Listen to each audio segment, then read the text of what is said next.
This is Popping the Bubble with hosts Sandra Ponce de Leon and Pete A. Turner. Hey, this is Jim Burke, co-founder of PopUpsters, and I'm on Popping the Bubble. Hey, Jim. Great to have you on our show. Thank you for joining us. Yeah, pleasure. So, PopUpsters. What is PopUpsters? Tell us about it. Sure. So PopUpsters is a platform for small businesses to connect with their ideal audience at events, fairs, festivals, markets, and short-term real estate locations. Cool. Did you come up with the idea? How did you come up with that there was a need for this? Yeah. So I was working on a similar project and then met my co-founder, Aaron Lander, who was much further along on the project. So I decided to join him. We connected through a mutual friend. It was a really great connection. And he had a lot of the connections to the small business community and the food community specifically. And I had a background working for online marketplaces. And so we decided to team up to build this marketplace that connects businesses to events. Got it. And are you guys just local or are you national? We're all over California, and we're setting our sights on 5 new cities outside of California. Those are New York, Seattle, Chicago. I guess that's 3 cities. 3 cities, and then Los Angeles and San Diego, which we've been in since June. Got it. What kinds of vendors usually are in need of services like yours? Yeah, so we work with everyone from small businesses to large brands. So the majority of our users are Etsy vendors, mobile businesses, food trucks, online retailers. And then we also work with some companies like Lyft or other apps, technology products, nonprofits that are trying to get in front of customers to tell their story, show off their product. What we've noticed is online is a better channel for driving sales, but for a lot of products, you still need to touch them, or you still need to get immediate customer feedback, and just getting your product in front of people should be easier than it currently is. And so we've built a marketplace so that you can go to one place and view and compare different locations to pop up your brand, connect with customers, get feedback, and just sort of drive that offline channel. Does it cost anything? It doesn't cost anything to join our platform, but you do pay fees occasionally to book booth spaces or rent out retail locations. And then our fee as a company is just a transactional fee charged to the host. So if you're listing a booth space, listing space in your store, we'll take a 10% cut of whatever that rent is charged. Interesting. So sounds like it's something that's really great for artists and people that are in the maker space. Yeah, we're very maker driven. We have a lot of handmade businesses, a lot of artisan local products. And that's what a lot of these events are demanding. That's what consumers are really getting excited about. So we're really excited about being able to provide those small guys an opportunity to connect with events. And then also even taking that a step further, it's increasingly hard in cities like San Francisco to sustain an artisan lifestyle, being Absolutely. An artist, things like that. So we're really trying to be an asset to them and to connect with customers, connect with the tech community, and connect with places to sell their products and sustain that lifestyle. Yeah, that's great. It's actually, I'm a craftswoman myself. I actually make jewelry, cool. But I don't sell it. I just keep it for myself. I give it away for gifts too. But no, I definitely will let my friends at the jewelry studio know that this service is available, because they're always going, trying to find new events and places to show their wares. They recognize that face to face and being able to also tell their story is so important from a sales perspective. Yeah, it is. I mean, you can set up an Etsy store and you have some pretty good idea of what's selling, what's not, but you're not getting that immediate feedback like, hey, I'd buy that if the color was different or the price is just a little bit too high. And that's the kind of data you can really learn about your customer by having your product in front of them. And I'll also mention that a lot of our customers are people who don't normally sell their products or are just hobbyists or doing it for fun. And we just make it that easy to pop up, find locations to run your business. So we're really excited when people say, hey, this is their first event they've ever done, or this is not something I normally do. Or when we see people start to pursue their hobby as more of a full-time gig, we're really proud of being part of that journey and helping them substantiate their brand and get it going. That's really cool. Yeah, maybe I'll have to try it out. I have to build up some inventory first. Yeah. I'll have you convinced by the end of this. Okay, definitely. So what's the most interesting vendor that you've had pop up at one of your locations? I mean, the funniest vendor? Well, we get a lot of requests that seem unlikely. Like we have a lot of demand from chiropractors or other businesses you wouldn't traditionally think of as being interested in events, but they've turned out to be great. They're oftentimes a good fit for the events we're doing. And then you come across the craziest products. I mean, people will work on just about anything. What's the craziest? The craziest is these vulva pillows. What? Yeah. So this lady specializes in just making vulva puppets and vulva pillows. And she really loves those cars. She's really good at Wow. She's really good at making them. And I think it's, there's some like feminist we're all getting red here product, as we sit. But, yeah. And I don't ever blush, but that's making me blush. Yeah. That's really cool. So that's just testament to the fact that, there's so many people making so many things and so many people pursuing their passions, and it's easier and easier to start a website, start a business. And so we really see hobbyists and people pursuing their passions as a growing trend, and being able to provide them a platform is really the right place, right time. Amazing. That's great. Yeah, I can think of a few friends that I'm definitely going to connect to PopUpsters. Awesome.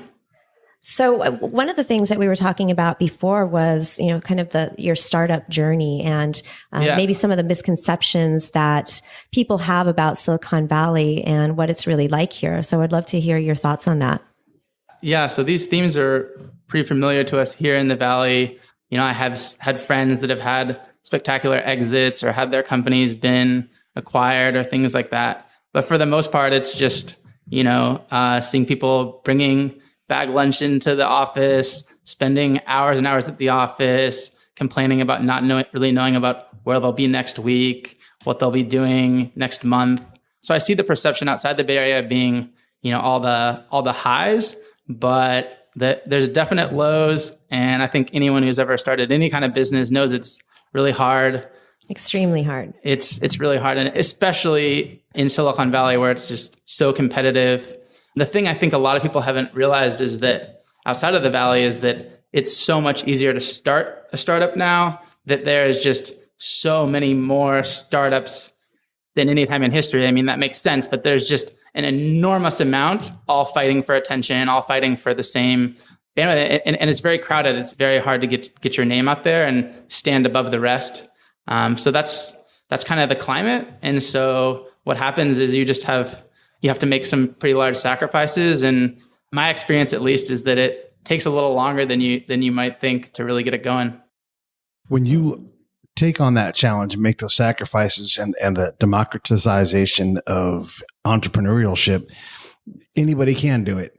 Yeah. But it's the doing it that will separate that first layer out. Like, okay, you've done it for 6 months, but it really does suck renting someone's closet or whatever crazy steps you've got to take to survive. Yeah. The doing it is that first level where you start to separate from the people that really don't have the desire. What's that next level? Yeah. So that first level is pretty easy to understand, and you feel pretty proud about it. You're just like, hey, I'm really taking a risk. A lot of my peers aren't. Okay. That's relatively easy. I mean, you're just doing something a little different, but the sticking with it and, keeping your mind right, feeling like you're doing the right thing when there's ups and downs, and just having that stick-to-itiveness is definitely a mental game and something that I think a lot of people really underestimate. And then taking that one step further, when you're thinking about your startup and having to make some hard decisions like, hey, maybe I need to give up my apartment, or maybe I'll be couch surfing for a while. That can start to be a little difficult. I have. Yeah. So what are some of the sacrifices you've made? Yeah. So I haven't had an income for a year. Mm-hmm. So I've had no source of income. But is PopUpsters making money? PopUpsters is making money, but we reinvest everything into the growth of the company. Mm-hmm. So put that into marketing. We have a lot of cash flow, so we have to have a lot of working capital on hand as a two-sided marketplace. Two-sided marketplaces are notoriously expensive to build and take a while, and we have only 4 people. So it's very capital intensive. So that's the reason that I haven't been able to draw a salary at this point. But that's one sacrifice. I think recently I moved out of my apartment. And so for the next couple of months, I'll be, couch surfing, going different places. My girlfriend lives in New York, so I'll be staying with her out there for a couple of weeks, things like that. And so it's kind of fun, but it's also, hey, you start to realize, hey, when you're making some real sacrifices, is what you're doing worth it? Do you still believe in what you're doing? And the answer is yes, or I would have given up a long time ago. That's great. Yeah, it's all about persistence and sticking through it through those tough times. Yeah, it is. And I think sticking to it is often rewarded, but sticking through it also feels at times very, very crazy. So if you're not getting a salary, how do you eat? How do you fly to New York? You need some money to survive day to day. Yeah. So I wasn't totally ignorant to how this would play out. So I made sure that I had some capital before I began this journey. It's been more expensive than I would have thought, but luckily I'm still doing okay. I mean, I've had to downsize my lifestyle dramatically, but I already live pretty frugally. So have you guys gotten any funding? We did go through an incubator program very early on, really to get our business together, work on our original business plan. And that came with some seed capital of $20,000. We went through a program called Tummel. Yeah, what wasn't much, lasted for a surprisingly long time, but it was way in the past now. The incubator was called Tummel, and they were really, really important to us starting our journey. They were kind of the first vote of confidence we got from the public, and they were really focused on civic urban innovation companies. And we fit that pretty squarely in the sense that we're really helping entrepreneurs start their business. There's a lot of applications in urban centers for using our platform to connect vendors to space, connect vendors to events, help underserved communities. And we happen to be a B Corp. So as a B Corp, we can really focus on a lot of the social mission of helping entrepreneurs. Great. Yeah.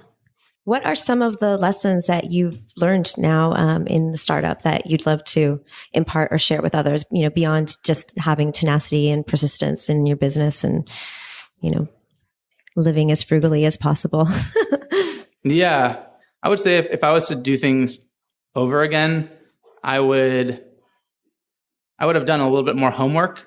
I mean, I'm from the Bay Area. I've been around startup culture a long time. I spoke with people. I dipped my foot in and was actually sustaining a full-time job before I jumped full into doing a startup. But I would just say, do your homework, read books. There's great resources out there that you can start to look into. And that would have given me a much bigger head start. My experience was that I was concurrently starting the company, trying to run it, sustaining a full-time job, and then trying to brush up on all the books, all the theory, all the ideas of running a startup. So it was just a lot. And I feel like I learned a lot of lessons later than I could have if I was a little bit more prepared to start. So there's great blogs. There's great resources from entrepreneurs the best book that you've read? And different investors. The best blog is Above the Crowd by Bill Gurley, I believe. He's a VC who really focuses on marketplaces. So we run a marketplace business. There's a lot of good stuff written about marketplaces. Just Google marketplaces, look up things on Quora, and you would have been ahead of me starting the game. Mm-hmm. I think a lot of that comes from when you're in the startup community, you realize where those resources are and how readily available they are, and what VCs you should listen to, who the VCs are. So a lot of that stuff does come with knowledge, but some simple Google searches would be helpful. Mm-hmm. How do the four of you work together? I mean, that's such a critical thing that you guys can. Working on a team is one thing. You have sort of a multi-leader role, it sounds like. How do you know when to give and when to lead and when to, get out of the way and just do what you have to do? That's a huge dynamic barrier to get over. Yeah, you really touched on something there. And I struggle with that every day. And I know the rest of my team does too, where, it's a small team. So you feel so much ownership of every part of the business, but you have to stick to your knitting and make sure you're doing your job. You want to be, concerned about the product or concerned about this email that your co-founder sent or the wording of this, or, positioning of that. But at the end of the day, you have your job to do and you have to be focused on that. So it really comes down to trust. And that's something that everyone emphasizes so much about trusting your co-founders, the dynamics of your team. And it's something that before starting a startup, it's hard to understand how important that is. But it's important because of how much more efficient you can be if you trust each other, and just how much you enjoy going to work based on your relationship with your co-founders, and how good you are at coming across hard topics or bringing up hard situations. And that's when you really see and test those relationships. And that's also something that I thought would be a lot easier before I started a startup. I mean, you hear about this, you hear, oh, the co-founding team is the most important thing. It's what investors are looking for, blah, blah, blah. But it's more important than your idea. It's more important than your skill set. It is more important than anything. And that's just a hard truth. Yeah, absolutely. When you have that co-founder dynamic and you're trying to balance that out, I know when I work in those kind of situations, I have sort of these mantras where I remind myself that because my ego will absolutely be my downfall if I allow it to. So I have to check my ego. Yes. That's ultimately what happens. So when I look at someone who I'm partnered with and they're doing some incredible work, I have to remind myself there's 100 ways to do this right or wrong. And he's doing it or she's doing it. And I'm just going to let them do it because their way is the right way. I have to get the heck out of their way. Yeah. You both can't make a soup at the same time and get the soup that you want. You have to back out. Do you have mantras or things that you remind yourself? Because it's Constantly. easy to say that. Constantly. Yeah. Okay. Constantly. And sometimes I'm always ashamed when I kind of lose control, or I'll be telling myself hey, don't stick your nose into that, or let that one go. This is what you stick to. That's what they stick to. But then sometimes you just can't help yourself. It's true. And then it's sort of oh man, I shouldn't have done that, because, you kind of gain, and then one kind of flare up and you kind of have to pull back a little bit. Pull back a little bit. Yeah. I have a technique that I use, and Sandra and I do a lot of partnering in this kind of way. And so I'll often say something like, I'm saying this to you because I have to say it for me. So, I'm going to throw this at you, but this is for me. So you understand where I'm coming from. And I'm fighting the battle to butt into your email or whatever it's going to be. So just know that when I'm saying this from, and I have to put that out. So the person who I'm talking to doesn't go, get the fuck out of my email. I kind of feel like this is a strategic question you're asking, but that's directed at me because I'm so controlling. Yeah. Remember that mantra I told you about, Sandra? Now is the time for that. Yeah. No, there's no ulterior motive. But I mean, that's how complicated the dynamic is. Sandra and I get along well, partly because, we both do a lot of things. You guys do a lot of things in your day-to-day life when you're working. And sometimes this is what I've got today. I've got this much for you guys. And that's also okay too. You can't do so I've done a lot of time in combat zones. And one of my sayings is to say, you know what, there's plenty of war tomorrow. You don't have to solve it right now. There's plenty more business tomorrow. There's plenty more, there's always more work. We don't have to do everything today. Yeah. There is always more. And there's something to be said for getting things out the door and moving quickly versus, being cautious and being all over each other's case. And then there's also sometimes you do need checks and balances, and it is important to have input from the team, and there's a balance there for sure. And it's not always that easy to strike. But when you're rolling and when you get your business going and growing, it's easier to have those narrow focuses and have people really doing their job. So luckily we've really gotten to that stage with our company, whereas previously it was much more undefined exactly what everyone was supposed to do. And now we've been able to be more specialized and trust each other more with everyone's work. I have a great team and they all have the skill sets that we need to get the job done. That's great. Can you talk about some of the milestones you've hit or some of the successes that you're super excited about? Yeah. So we launched our company as many do with an MVP product. Our MVP and that was product. When? A minimum viable product. So ours was built on WordPress. We built about the fanciest WordPress that's probably ever been assembled. Mm-hmm. It was just a mashup of different plugins and things. We had a phenomenal team that helped us build it. And it's a WordPress, and we're an online marketplace, and we're trying to connect two parties, which is not typically done very efficiently on a WordPress site. So that was sort of how we learned about our business. We were very hands-on. Pretty much every single thing that happened on the platform, we were in the middle of, right? So we were basically a mechanical Turk being the marketplace ourselves. That's how we operated for about a year and a half as we learned about our business, pivoted a couple of times, and just heard from our customers, got feedback, built our brand, and started building our product. So we launched our proprietary software in May. Oh. And so that was just a huge event for us. And we've just been rolling since then. And we're very proud that we went through this pretty long process to really get it right the first time. Obviously we're iterating the product, making adjustments, but we really launched the product after doing a lot of the testing instead of launching the product and then realizing we built the wrong thing and reverting back or having to pivot from there. Is the site still on WordPress? No. No, our blog is on WordPress. WordPress is great for blogging. But we built a proprietary platform. It's an online marketplace and full vendor management system for event organizers to manage the whole process from prospecting and finding vendors for their events all the way through applications, payments, permits, communications, chat, etc. And then we'll keep building that product out as far as mapping and other tools for event organizers to manage more and more of their event, manage more and more of that interaction with their vendors. Very cool. So what's next? What's next for PopUpsters?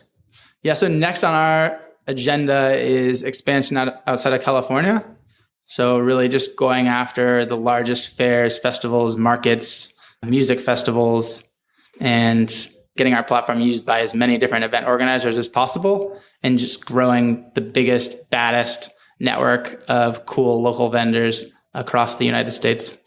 Very, very cool. Yeah, no doubt. What do you do? So we're recording this show at Galvanize, where we do a lot of show recordings. How does your partnership with your company and Galvanize work? What do you guys do here?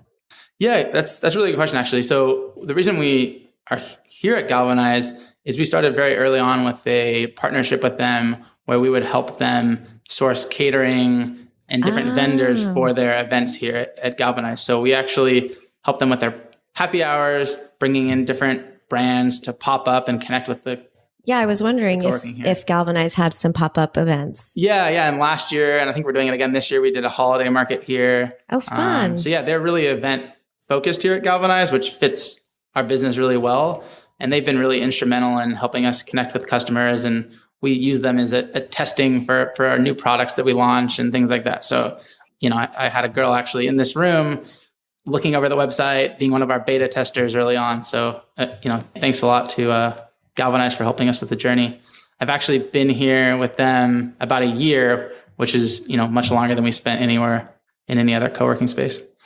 That's wonderful. Yeah, Galvanize is great. And we're excited to start recording here on a regular basis. Yeah. And I was just in New York, actually, and I'll be going back. And they have an office there. And I just walk in, plug in, internet works. It's like I never left. So it's pretty nice. Makes my job easy. Very cool.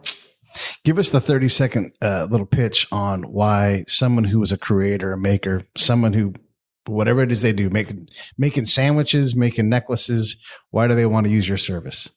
You want to use my platform as a local maker or food truck because we're going to connect you with the right events to target your ideal customer offline. Stop wasting your time at events. Get smart, get targeted, know where you're going, know how to spend your money, know how to spend your time, and compare and make a good decision using our platform. It might not always seem like it's the best sales channel, but also pay attention to your customer, listen, and use a pop-up as a place to test your product, learn about your customer, and learn about how you can better present your brand.